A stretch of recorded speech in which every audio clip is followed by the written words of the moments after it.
ترسم المازوخية الثانوية بنين. بموت في عصايتك. لا انا مش بدمع، انا بمسح.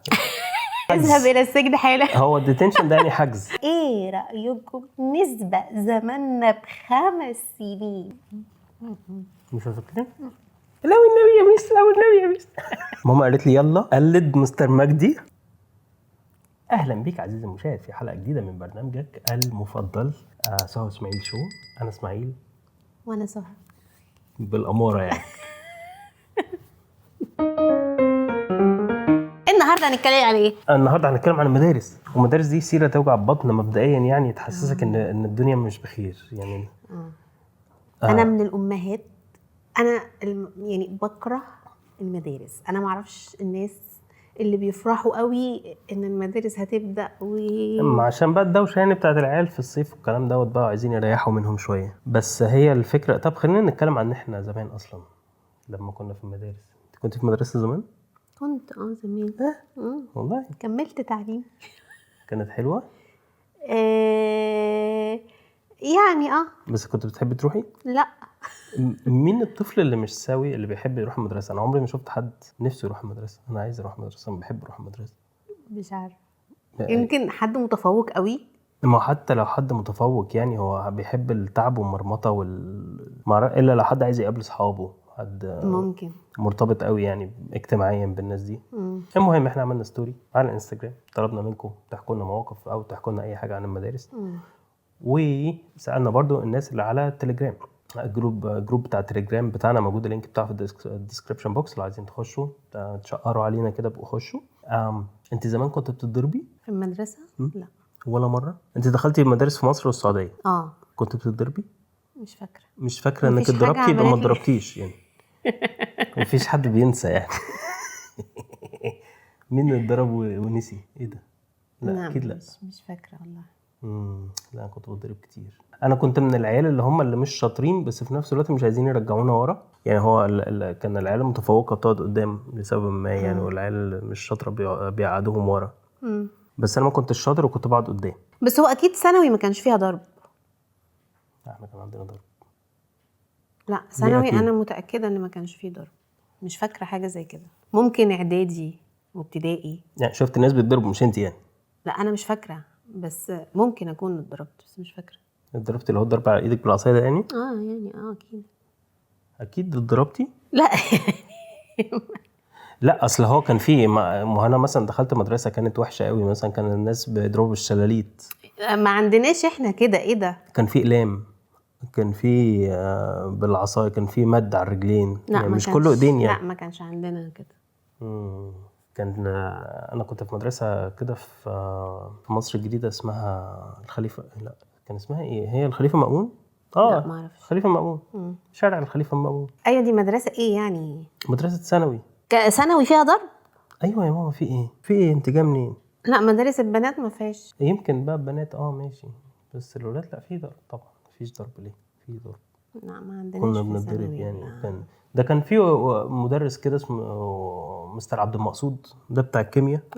الله يمسيه بالخير بقى. ده كان بيمشي بالعصايه بتاعته كده بيلوش كده بقى احنا كان في الحوش في مدرسين ماسكين عصيان بس ما كانوش بيضربوا حد يعني. لو لا ما ده كانت اللي يلحق خلاص، لو جت فيك يعني جامد يعني، مش هزار. بس هو كان الناس كلها بتحبه. بس هو كان بيضربنا كلنا بس بنحبه مش عارف ليه. مدرسة المازوخية الثانوية بنين. بموت في عصايتك. واحدة كمان بقى، واحدة. ماشي. بس في ابتدائي مش عارف الموضوع ده كنا قلناه في أكتر من مرة. أنا وبسام كان في، أنا مش هنسى الكام مدرسة اللي كانوا في ابتدائي وقت الكيوتنس والوقت مش عارف إيه، وكنا في مدرسة خاصة وكانوا فشخنا. أنا مش فاهم ليه كانوا بيعملونا وحش قوي. كام واحدة يعني يتعدوا على الصوابع يعني، عشان ده ما كانش العادي. وكان لا أنا مش بدمع، أنا بمسح. كانوا بشعين واستقصاد والله بدون اي سبب. ايوه ليه عملت لهم ايه؟ ما عملناش حاجه والله، ما عملنا حاجه، بس هو كده. انا مش هحبكم، انا هقرفكم. يمكن عشان مثلا مره ما عملناش واجب مش عارف ايه.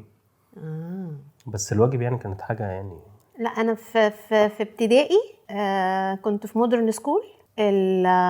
المدرسين كانوا بيحبوني، وكانوا اللي انا فاكراه ان هم كانوا فاكريني متفوقه، بس انا ما كنتش متفوقه.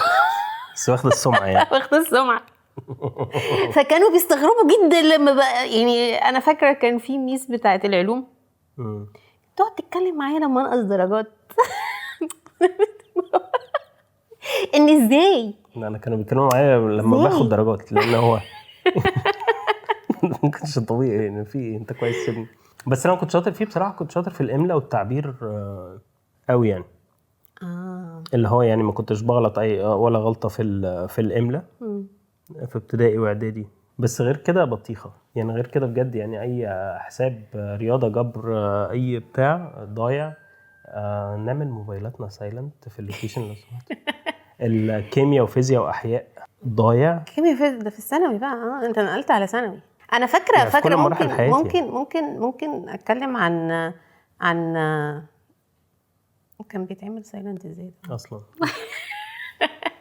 ممكن اتكلم عن موضوع تعبير انا كتبته. انا بابا محامي خلاص، فهو ايه موضوع التعبير عن مهنه ابيك. ماشي خلاص.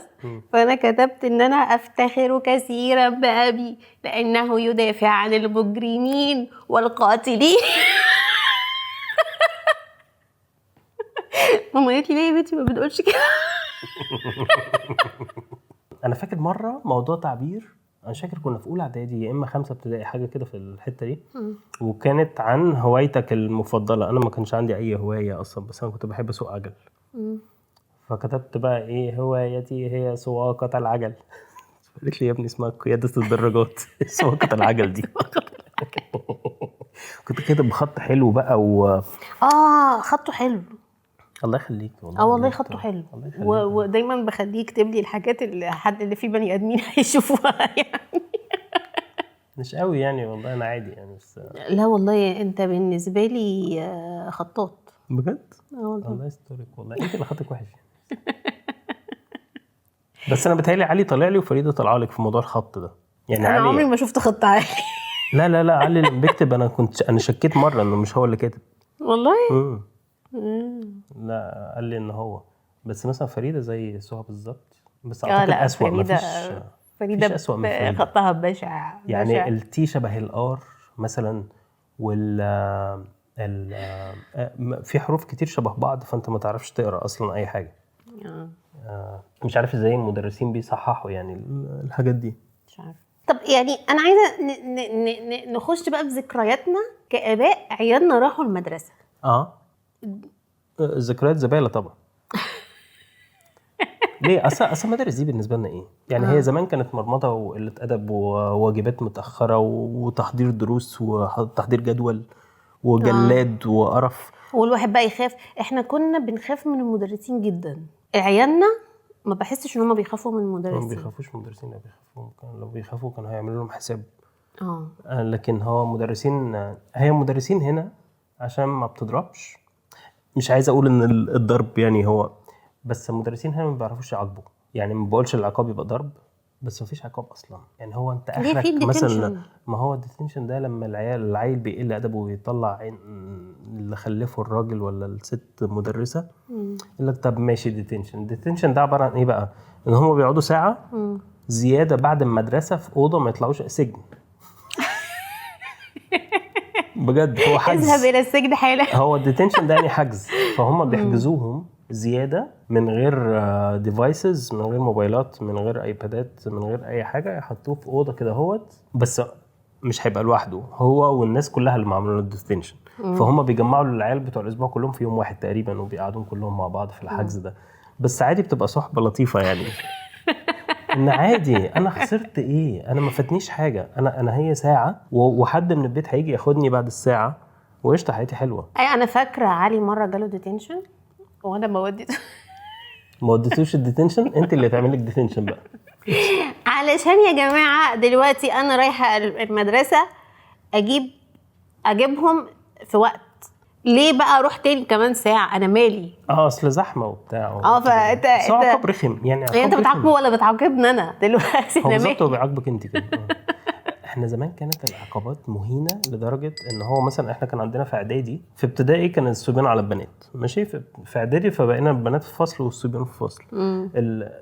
كانوا بيروحوا يذنبونا في فصل البنات علشان يعني يكسر، بس العكس لا ما بيعملش كده، يكسر نفسك يعني. لكن ما ينفعش يكسر نفس البنت، فما كانش بيجيب البنات تتعاقب عندنا الا هم كلهم يعني كانوا متفوقين يعني سبحان الله. بس احنا كانوا يروحوا يوقفونا عند البتاع. انت عارف الموضوع بالنسبه لي كان مهم ان علي قوي. عنده دايما نفس المشكله دي لحد دلوقتي حتى يعني اللي هو ايه؟ ان دايما يقول لي ان استنوا الاكل جه، احنا طلبنا اكل نسينا نقول لكم. بس الراجل مؤدب ما بيرنش الجرس دلوقتي عشان الساعه 12. ده مطعم فتح جنبنا فقلنا نجربه. هو لفاح، اسمه لفاح مشهور في دبي يعني. بس يعني هو ما كانش مش عارف جنبنا. هو منين بصراحه، اردني ولا لبناني ولا سوري، مش عارف له بصراحه. ايه ده لبناني واضح من الشنطه، هو لبناني قوي. المهم انت كنت بتقولي ايه عن علي؟ ان علي بيقول ان المدرسين مثلا يقعدوا يقولوا للولاد، هو يعني هو الفصل فيه ولاد وبنات بس هم مقسمين الناحيه دي مثلا ولاد والناحيه دي بنات مثلا، ان هم بيعاملوا البنات احسن. ماشي. فده دايما بيضايق علي يعني، اللي هو ليه يعني. ايوه بس مش لدرجه ان هم ياخدوهم يعني ان طلع بالنسبه لي يعني العقاب كان زباله يعني، ان هو نطلعك ونحطك في الصف في الفصل الثاني عشان مش عارف ايه. دي كانت وحشه قوي. ما تاخدي سندوتش بقى ولا مكسوفه بقى؟ ده ايه بقى ده؟ ما احنا هنفتح ونشوف. احنا جايبين 2 فراخ و2 لحمه. احنا بس عايزين نقول لكم على اللوكيشن الجديد اللي احنا بنصور فيه ده عشان الستاره ورانا وموضوع مختلف شويه، عشان سهى النهارده طلعت في دماغها انها تشقلب الصاله. انا بحب قوي فهو التلفزيون كان هنا، فدلوقتي التلفزيون بقى هنا، والكنبه كانت هنا، فدلوقتي الكنبه هنا اللي هي الكورنر ممكن الصبح ابقى اصور لكم يعني هصور صوره واحطها في الفيديو يعني. ماشي. بس فانت مش تاكلي بقى مكسوف. انا عايزه مناديل. طبعا دي مشكله طبعا. عمو مش جايب لنا مناديل اللي بقى، بس جايب مخلل يعني تمسحي بقك بمخلل يعني. لا انا بقول يا ان هو جايب المخلل. شوف الناس طيب بتوع الانستجرام والناس دي موبايلك فين؟ موبايلي انا مش عايز اقوم تاني. زفر مش فاكرين؟ زفر وحادق. هو حادق وتوميه كتير وزفر. ناكل لحمه؟ نجرب اللحمه. ليه كده يا لفاح؟ ده انا اتغيرت علشانك. ده انا ما طلبتش الو بيروت عشانك. ايه احسن. ما هو بعد مخلل ليه؟ يعني ليه؟ هو حادق اصلا مش محتاج. طيب تعال نشوف الانستجرام ماذا يقول لنا. اللحمه احسن كتير. اللفاح ده كنا جربناه في حلقه الشاورما. لا ما كانش فاتح، احنا جينا من مصر لقينا فاتح. طيب في هاجر صالح بتقول التطعيمات اكتر حاجه كنت بكرهها في المدرسه هي وحصه الرياضه. التطعيمات انا فاكر مره عرفت اهرب من تطعيم، مش فاكر كان ايه، ممكن يكون بقى بتاع ال ADHD. التطعيم ضد الاكتئاب. ايه فلفليه. التطعيم ضد الاكتئاب.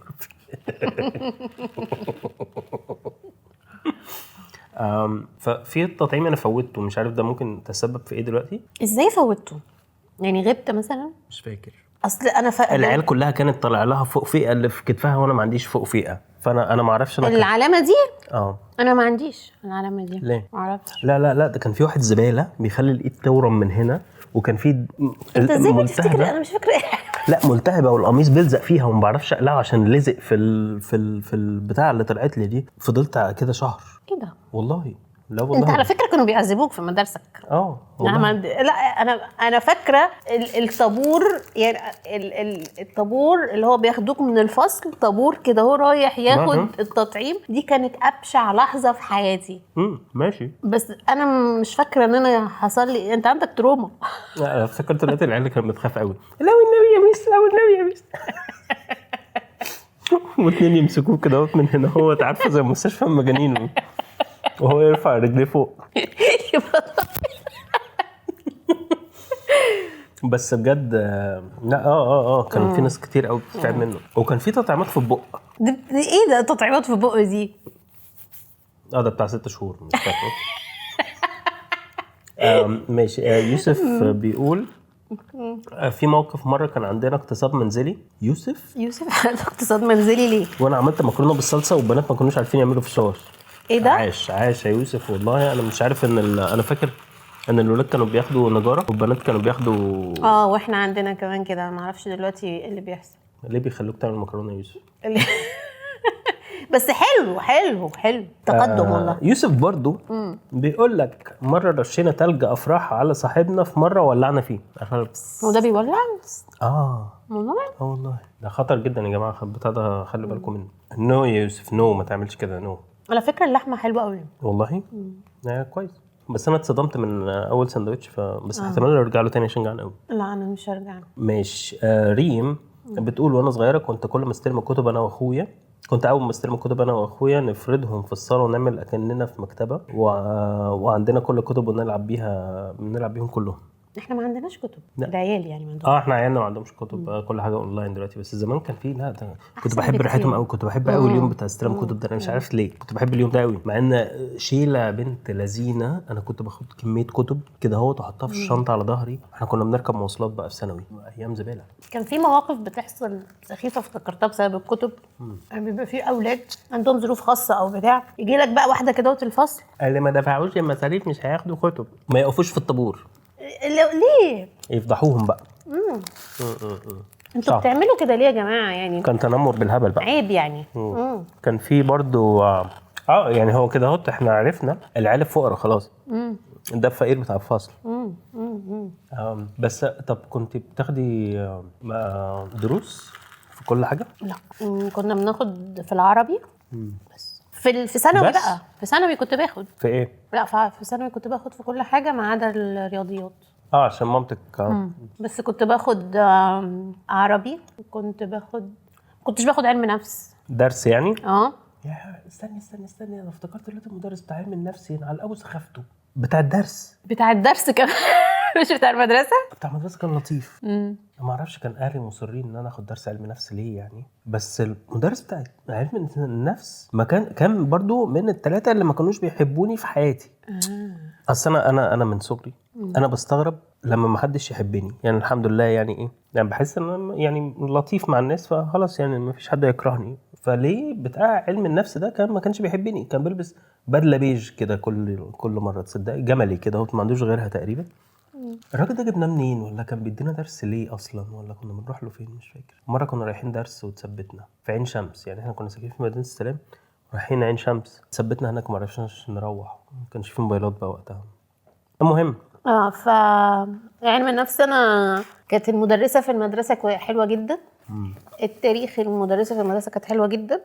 بس انا كنت باخد درس تاريخ، بس انا كنت بفهم منهم وببقى عارفه كل حاجه في المدرسه. انت كنت شطوره. اساسا يعني انا كنت متفوقه. لا مش الدرجه دي. لا بقى يعني كانوا كويسين المدرسين في الفصل. يعني المدرسين كانوا من اكتر المدرسين اللي لما يخشوا الفصل ما بتسمعش فعل عدد، ما بتسمعش نفس. ما ايوه عندنا كده. الميس تخش الفصل. بس برضو كان في شويه مدرسين هفاءات يعني كانوا بيخشوا عادي واحنا مطنشينهم عشان هم مش هيأذونا يعني، عشان هم طيبين. فاحنا بنستغلهم اسوأ استغلال.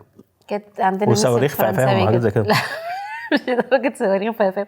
كان ميس الفرنساوي في الفصل في المدرسه كانت كل حصه بنقنعها انا وصاحبتي ان احنا ناسيين الكتاب، فاحنا لازم نبص مع اصحابنا اللي ورانا. يعني هنعمل ايه؟ ونقعد بقى نقضيها بقى رغي ونقعد نقرا كتب ونقعد اكسو نحط منوكير.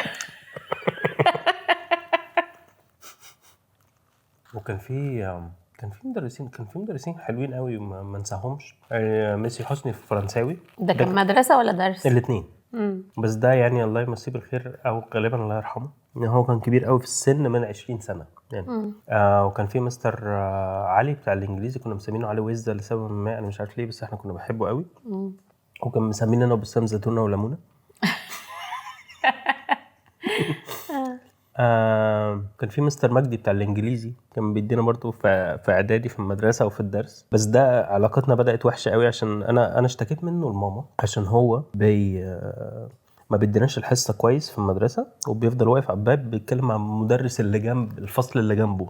اوكي ماشي.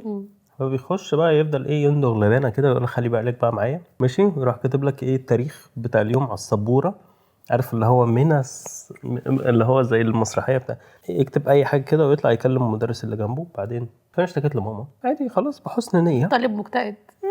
تاني يوم لقيت ماما في المدرسه والمديره عايزاني. حلو كده، دخلت الاوضه بتاعت المديره بقى كانت شديده قوي كده، كان اسمها سعاد قوره ماشي في مدرسه الأورمان. ماما قالت لي يلا قلد مستر مجدي لمس سعاد. اوكي. وريها مستر مجدي بيعمل ايه يا نهار اسود. وبص ورايا لقيت مستر مجدي. فانا دلوقتي مطالب ان انا اقلد مستر مجدي قدام مستر مجدي وقدام مس سعاد قوره. فللاسف قلدته، ومن ساعتها الراجل ده بقى يكرهني. طبيعي بقى يعني، ماشي ده عنده مبرر يعني، بس هو التزم بعد كده في المدرسه بقى يدينا بتاع، واحنا حبيناه قوي لدرجه ان احنا عايزين ناخد عنده درس. فاخدنا عنده درس مع محمد فتحي صاحبنا. فكل يوم بقى كنا بنروح عند محمد فتحي، مش كل يوم يعني، ايام الدروس دي كنا بنروح عند محمد فتحي. مامته كانت بتعمل لنا شاي بلبن. فاكر هدوم المدرسه؟ كنا بنروح نجيبها من صدناوي. هدومنا احنا يعني مدرستنا كان البدراوي بتاع ميدان الجامع. هو والله. لا احنا كنا بنروح صدناوي ده في مش فاكر كان في العتبه ولا ايه، مبنى كبير قوي كده هو في وسط البلد. كان ده اللي بيبيع لبس مدرسه الأورمان، بس كان لبس حلو ما كنتش بكرهه يعني، كان لبس شيك كده.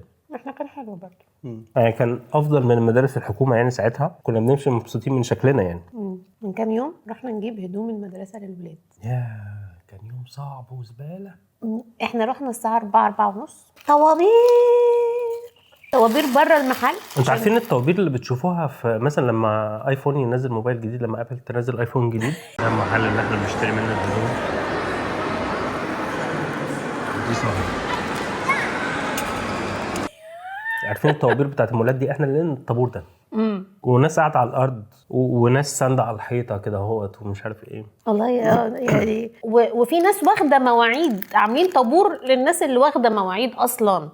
وجوه بقى لما ربنا كرمنا ووصلنا للمحل بعد عناء، في جوه طابور للكاشير. يعني انا دخلت اجيب الهدوم. لا مش قصدي، انا اديت له فرصه ثانيه بس مش قصدي. وحش قوي. لا لفاح زعلان منك يا لفاح. يعني اللحمه حلو، الفراخ صعب جدا بصراحه. ان جوه بقى احنا يعني انا دخلت اجيب الهدوم واسماعيل فضل واقف في طابور الكاشير. لا ده الكلام ده بعد 4 ساعات. يعني احنا 4 ساعات واقفين بره بنبدل مع بعض. كان في كافيه كده، كل شويه واحد يروح يقعد في الكافيه والتاني يستنى في الطابور، وبعدين نبدل مع بعض. والناس تقول لك انت مين وانت مين وانت ما كنتش واقف هنا وكده يعني. في واحده هو اسماعيل كان واقف خلاص، وكان في ناس غيرها اصلا واقفين ورانا، وإذ فجأة بقت هي اللي واقفه وراه. وبعدين احنا في الكافيه ده زحمه برضو، فاحنا مستحوذين على ترابيزه.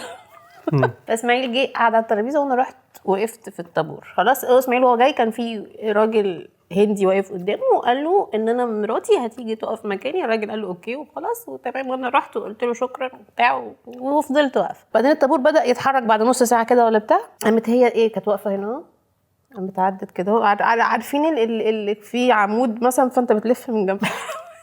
انا العمود خلاص.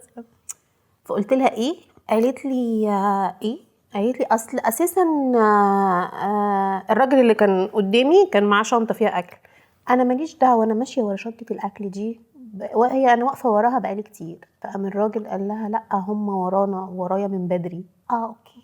وقامت راجعه تاني ما قالتش سوري. وبتتكلم بقى مع اصحابها اللي واقفين على اساس ان انا كدابه، اللي هو هي بتقول مش عارف ايه وعمالين بقى يتكلموا. فاسماعيل كان بيتصل بيا فما اعرفش بيقول لي ايه، فبقول له ان حصلت حركه سخيفه. فاسماعيل بيقول لي انت اول ما قلتي سخيفه. الاثنين دولت بقى، الاثنين ستات بصوا كده قوي اللي هو بس. المهم جوه بقى ان في بقى طابور كاشير جوه عامل زي طابور المطار كده، عامل زي الدوده عشان تقف عند الكاشير. فساره راحت بقى تختار الهدوم ومقاسات ومش عارف ايه، وانا فضلت واقف بقى في الطابور ده عشان احجز مكان في البتاع. سبحان الله جوز الست دي كان واقف قدام اللي قدامي. ازاي وهم اصلا داخلين المحل بعدنا؟ فهو ضحك على ست قدامي كده وقف قصادها مش عارف ازاي. المهم يعني احنا كنا كاولياء امور. دلوقتي بقى بصراحه الموضوع صعب قوي، متابعه بقى ومذاكره، واحنا اللي بنشيل الهم والعيال ما بتشيلش هم وحاجه. انا مش فاكره احنا صغيرين كنا كده ولا لا برضه. انا كنت كده. انا كنت عيل بارد. يا جماعه والله يعني بجد انا بكره المدارس وبحب الاجازات. في اولياء امور التانيين بالعكس بقى عايزين لا ليه اجازات؟ ليه يا جماعه؟ ليه هو قال لي ليه اجازات؟ مش فاهمه يعني ايه ليه اجازات ليه. فاطمة محمد بتقول احنا كخريجين وسناجل كمان لا نبالي بالمدارس ونعشق الأنتخة والفسح. والله ان شاء الله ربنا ليكي يبتليكي بأطفال كده زي العسل ان شاء الله، وتدخليهم مدارس حلوة وقتها بقى ان شاء وزوج الله صالح ان شاء الله. ان شاء الله يكون انا عيالي خلصوا واقول لك بقى احنا عيالنا خلصوا. احنا مشتركين نادي معاشات. احمد صبري، يا احمد يا صبري انت فين يا احمد؟ احمد يا صبري. احمد صبري عربيته يا جماعه ما شاء الله بجد تحفه. انا نسيت اقول لكم الموضوع ده. سندوتش جبنه وخيار وجبنه وطماطم. جبنه والطماطم دي كانت بتبقى وحشه قوي، الطماطم بتبقى فيها ميه والسندوتش بيتهرس. المهم سندوتش جبنه وسندوتش خيار، سندوتش جبنه وخيار وجبنه وطماطم. دلوقتي بقى ادخل المدارس كابوس عشان زحمه طول الوقت وبكره هموت ده. صح، دي مشكله دي، الشوارع بتبقى زحمه يعني. مثلا احمد صبري ده ملوش دعوه باي حاجه يا عم، انا في حالي يا عم، ولا عندي عيال ولا بتاع، بس بيلبس في الزحمه الصبح. لكن فاطمه ان شاء الله ربنا يرزقها بشغل في الزحمه وبعدين عيال توديهم في الزحمه وبعدين تروح شغلها في الزحمه. ماشي. برضو احمد صبري بيقول ذكرياته يعني بالنسبه للمدرسه، لبن بيرميه في الحوض الصبح، برنامج سلامتك بتاع اذاعه الكويت، صوت قران الصبح، بتسرح لي شعري ويتعمل لي قصه. ممكن صورتك بالقصه، ممكن صورتك بالقصه لو سمحت عشان نحطها في المونتاج. خلاص احنا هنخلص الحلقه دي ونبعت لك عشان عايزين القصه عشان نحطها مكاني انا هنا دلوقتي او مكان سهى هبقى جنبك. انت ايه الحاجات اللي فاكرها اول ما بتصحى من النوم الصبح في المدرسه؟ بالنسبه لنا برنامج برنامج صباح الخير يا مصر، ده فقره زراعيه. ايوه انا دي كانت باص بيبقى تحت باص المدرسه. لما كنا لا دي كنا قاعدين بنفطر. لا اصل دي 7:15 الباص تحت خلاص قاعدين بتفطروا لسه. ايوه احنا المدرسه كانت على الرصيف اللي بعديه ده. صح. لا انا بالنسبه لي لا ده كان مشوار اللي هو في اعدادي، واللي هو بقى يعني الشغل الراديو بقى والسلامه يا حبيبي بالسلام وكلمتين وبس. دي كنت بسمعها في الباص بقى وانا رايح. انا كنت بسمعها لما بقى رحت المدارس اللي ابعد شويه، كان بابا بيوصلنا اوقات او هو اللي بيسمع كل الحاجات دي في العربيه او كنت اصحابي بيعدوا عليا ونتمشاها. دي المدرسه اللي في الميدان؟ المدرسه اللي في الميدان في الغالب بابا اللي كان بيودينا. التانية بقى اللي هي الجوه شويه دي كنت بروح انا واصحابي. انصاف سر الثانويه بنات. انا عارف كل حاجه. ايه مين بقى انصاف سر دي؟ مش عارفه. نسال ChatGPT. لو وصلت الحته دي من الحلقه يا ريت تعمل لنا لايك وشير وسبسكرايب فعلوا زر الجرس. يا ChatGPT. الو ازيك عامل ايه؟ اهلا وسهلا بيك. انا تمام الحمد لله. انت عادل ايه؟ انا الحمد لله. في مدرسه في مصر اسمها مدرسه انصاف سري الثانويه بنات. مين انصاف سري؟ تمام الحمد لله انك بخير. بص، انصاف سري دي شخصيه حقيقيه كانت مشهوره في مصر، وهي كانت واحده من رواد التعليم للبنات. المدرسه دي متسميه على اسمها تقديرا لدورها، يعني هي شخصيه تربويه كده ليها بصمه. شخصيه تربويه شكلها صاحبه المدرسه. هي مش صح ولا كانت حكومه؟ لا مدرسه حكومه. لا خلاص يبقى مش صاحبه المدرسه. المهم نشوف التليجرام برضو. اصدقائنا على التليجرام بعتوا لنا حاجات نقراها سريعا. طيب رفعت بيقول كان دايما في حاجه بتحصل عمري ما فهمتها، ان دايما في اخر يوم امتحانات لازم تحصل على الاقل خناقتين كبار بين الطلاب، ودايما كان بيحصل في اخر يوم امتحانات وفي كل المدارس. مش فاهم السبب. اخر يوم امتحانات ما بيحصلش فيه خناقات، ده بيبقى احلى يوم وبنمشي كلنا نسلم على بعض. ده الكلام ده مدارس البنات. لا حتى وانا في اعدادي كنا كلنا اصحاب، كلنا بنحب بعض وكلنا بنسلم على بعض وبنودع بعض. لكن احنا بالنسبه لنا لا، انا كنت بشوف صح خناقات كتير قوي بره، ما اعرفش ليه. الولاد ما اعرفش هل بيحس ان هم خدوا الحريه دلوقتي ان هم مطلقه بقى، يعني ان هم يعملوا اي حاجه دلوقتي، ما اعرفش. مش عارفه. كنت برضو رفعت بيقول كنت في ابتدائي، وايام ابتدائي دي كانت كل الولاد اللي في المدرسه بتحب تستعرض قدام البنات طبعا. فمره نزلنا العاب كلنا، وكان في كابتن هو اللي بيشرف على الالعاب دي، كان يقعدنا في الحوش وخلاص من غير ما نلعب. عارفه المدرسين اللي كانوا بيخلونا ننظف الحوش؟ يا لهوي على السخافه. ده انت بتعمل حاجه الليجل، والله انت المفروض يتقبض عليك. دي حصه العاب المفروض نلعب فيها او تخلينا نمارس اي تمارين. لكن تخلينا ننظف وكانت كتير قوي بتتلغي وياخدها مستر مش عارف مين بتاع الكيمياء. كانت معلش بتبقى بقى والله صدمه فظيعه. المهم ماشي. فلقيتهم كلهم عاملين يتناقشوا مين اللي هيروح يقول له اننا نلعب كوره شويه، وللاسف خدتني الجلاله، اتجرأت وقلت لهم ما تقلقوش هخليه يلعبكم. وطبعا انا في دماغي كطفل بقى انه بعد الموقف ده البنات هتشوفني احمد مظهر اللي حل المشكله بكلمه. المشرف كان واقف قدامنا، قمت له عشان اقول له وبستأذنه بكل احترام، قال لا مفيش لعب كوره، اقعد مكانك. ويا ريتني كنت قعدت ما سمعتش كلام طبعا عشان ما يبقاش شكلي وحش، وفضلت اتحايل عليه بكل لطافه وبراءه. لقيته فجاه وانا بتكلم سقف لي على وشي. يا لهوي وفجأة قلة بقيت الادب. بقيت سامع كل حاجة طشاش، وطبعا كله كان بيشاهد. وبعديها قعدت في ركن لوحدي طبعا من غير طبعا من سكات. يا عيني والله وحشة قوي دي. انا مش فاهمه ازاي بني ادم بجد يعمل كده في طفل. معرفش.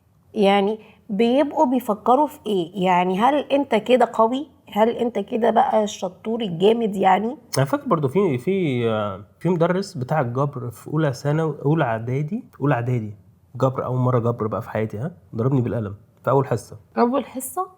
ليه كان متوقع منك ايه بس؟ ما اعرف، كان اسمه رأفت جبرة اصلا بتاع جبر ماشي. وبعدين يعني انا ما عملتلوش حاجة، انا قاعد في اول ديسك مش فاكر يعني حاجة، يعني ما عملتش حاجة، مش فاكر قلت حاجة او عملت حاجة، بس يعني حاجة بريئة يعني. راح ضربني بالقلم، اللي هو خلاص كده يعني انا بكره الجبر وبكرهك وبكره الدنيا ونقلب شكلك وكده. ماشي. دكتور موسى بيقول صار معي موقف نزول جدول امتحانات نصفية اول ثانوي، مكتوب في جدول الامتحان فترة اولى امتحان فيزياء وفترة تانية توحيد. استغربت ان اول يوم فيزياء مش رياضيات، ايام ما كان عندنا واتساب او اي حاجة، ما كانش عندنا واتساب او اي حاجة نتواصل بيها عشان نتأكد. قلت أكيد في غلط، رحت ذاكرت رياضيات لأنه لا يمكن يكون فيزياء في أول يوم. يعني دخلت امتحاننا لأنه رياضيات، شفت ورقة طلع فيزياء، ولا فيزياء ولا رياضيات، طلع مادة ثانية خالص. وجدول الامتحان اللي كان معايا كان من سنتين أصلا. يا لهوي يا لهوي. يعني أنت لا بس بقى دكتور اهو. صح بقيت دكتور. الحمد لله. ماشي مش هنتكلم جت سليم. يوسف بيقول اول واخر مره طلعت اذاعه مدرسيه كان عندنا سكتش على اغنيه يا صاحبي صاحبي وصاحباتي. اغنيه قديمه كده كلها حرف الر، وانا الدغ في الر، والمدرسه كلها كانت بتضحك عليا عشان انا كنت عشان هو اللي كان بيغني يعني. هنا ومحلك سر.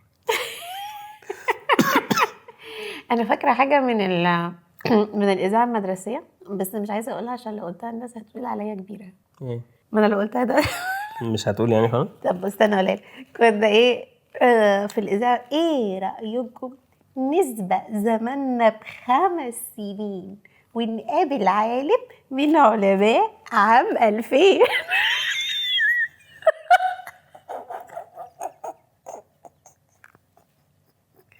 ده طبعا حد بنضاره وشعره منعكش بيجي من الجنب صح. ولابس بالطو ابيض. لابس بالطو ابيض وملبسينه باروكه بيضه. كان شعره كتير كده ايوه لابس النضاره. ايوه يا بنتي انا عالم من سنه 2000. يوسف برضو بيقول في الاقتصاد المنزلي كان فريق الولاد بيعمل اكل وفريق البنات بيعمل اكل، وكل فريق بيعمل طبق حلو وطبق حادق. فانا عملت مكرونه بالصلصه، وكان احلى مكرونه بالصلصه دوقتها ايوه هو ده يوسف في العالم. عملنا الحلو كيكه كده كانت بنص جنيه من الكانتين، حاطين عليها شويه عسل ومكسرات، وقلنا ان احنا اللي عاملينها للاستاذ. وفريق بنات فشلوا فشل ذريع في الاكله بتاعتهم وصحقناهم. شطورين ما شاء الله عليكم. ومن يومها البنات ما عادوش ينزلوا الاقتصاد المنزلي خالص، وده دليل. ده بعت اوكي ماشي. صورة اللي هنحطها لكم دي صورة يوسف في حصة الاقتصاد المنزلي وهو بياكل المكرونة بالصلصة. ماشي. انت ما كملتيش اللحمة؟ ما انا مش عارفة مش عارفة اكل. هخلص. طب نقفل طيب عشان تاكلي براحتك، عشان بنتنا مش بتحب تاكل قدام الكاميرا. ماشي. شكرا لكم يا جماعة. احنا رجعنا ننزل حلقات تاني اثنين وخميس. يا ريت تعملوا لنا لايك واكتبوا لنا كومنتات كتير كتير كتير كتير لانها بتفرق معانا، يعني احنا بننبسط لما بنشوفكم بتكتبوا لنا حاجة وبنرد عليكم. بصراحة اخر فيديو ده كتبوا لنا تعليقات حلوة قوي. فشكرا جدا على كل الناس اللي بتشجعنا، شكرا جدا على كل الناس اللي واقفين معانا وعايزيننا نكبر وننتشر وكده. وعايز تقول لهم حاجة؟ لا بس كده. شكرا لكم. بس انا في الحلقة الجاية من سوا اسمعي شو.